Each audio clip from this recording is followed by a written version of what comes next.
Next topic हमारे पास है propensity to save. आगे इसके अंदर दो इसको क्लासिफाई किया गया है, average propensity to save, marginal propensity to save. अब एवरेज प्रोपेंसिटी टू सेव का मतलब क्या है कि इनकम का वो कितना पार्ट है कि जिसको लोग सेव करके रखते हैं। ठीक है, अभी हमने पिछले उसमें टॉपिक में सीखा था प्रोपेंसिटी टू कंज्यूम में कि हाँ भी इनकम में से लोग कितना पार्ट खर्च करते हैं। अब इसमें प्रोपेंसिटी टू सेव में क्या है, इसका अपोजिट कि कितना पार्ट लोग सेव करते हैं। ठीक है, अब इसका एक फॉर्मूला है एपीएस निकालने का, S divided by Y. S का मतलब सेविंग और Y का मतलब क्या होता है, इनकम। अब देखो कि अगर पहले तो ना इतनी सी पहले वाली ही टेबल बनानी है हमने। अगर इनकम 100 है तो कंजम्पशन कितना है 80। अगर इनकम 200 है तो कंजम्पशन कितना है 120। अब देखो अगर इनकम 100 है तो और कंजम्पशन कितना है 80। अब 100 रुपए में से 80 रुपए को हमने खर्च कर दिए तो बचे कितने, सेव कितने करे हमने 20। तो 20 कितने हैं सेविंग के।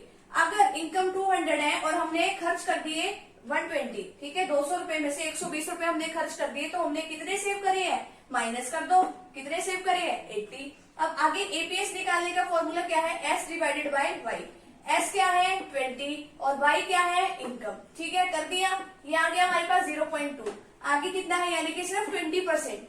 अब आगे कितना है, S कितना है 80 और जो इनकम है वो कितनी है 200, ये आ गया हमारे पास 0.4 यानी कि 40%। ठीक है, अब आगे क्या है, मार्जिनल प्रोपेंसिटी टू सेव। अब यानी कि अगर हमारी इनकम बढ़ती है तो इनकम का वो कितना पार्ट है, बढ़ी हुई इनकम का कितना पार्ट हम कितना एक्स्ट्रा सेव करेंगे, इसके अंदर ये बताया गया है।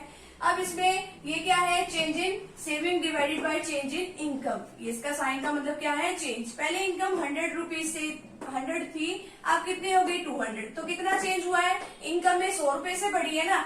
अगर पहले सेविंग 20 रुपए थी, पहले सेविंग 20 थी ना, पहले सेविंग 20 थी तो अब कितनी हो गई है 80 हो गई है। 20 से देखो 80 हो गई है अब ये इनकम के बढ़ने से। अब देखो इनकम जब बढ़ी है 100 से 200 हुई है तो सेविंग भी तो 20 से 80 हो गई ना। तो यही हमने डाटा लिया है। तो इनकम तो बढ़ी कितने से 100 रुपीज से और सेविंग कितने से बढ़ी है हमारी 60 रुपीज से। ठीक है, क्योंकि अगर हम 80 में से 20 माइनस कर देते हैं तो हमारे पास कितना आता है 60। तो ये हमने ये डाटा इसके अंदर लेना है। अब आगे जो है हमारे पास एपीएस का ये कर्व है, यहाँ पे 40, 80, 120, 160, 200 OX एक्सिस पे हमने इनकम ले ली और Y एक्सिस पे हमने सेविंग ले ली। ठीक है, अगर इनकम 100 है, यहाँ पे 80 और 120 के बीच में अगर इनकम 100 है तो हमारी सेविंग कितनी है 20। ये थोड़ा सा नीचे आ जाएगा यहाँ पर।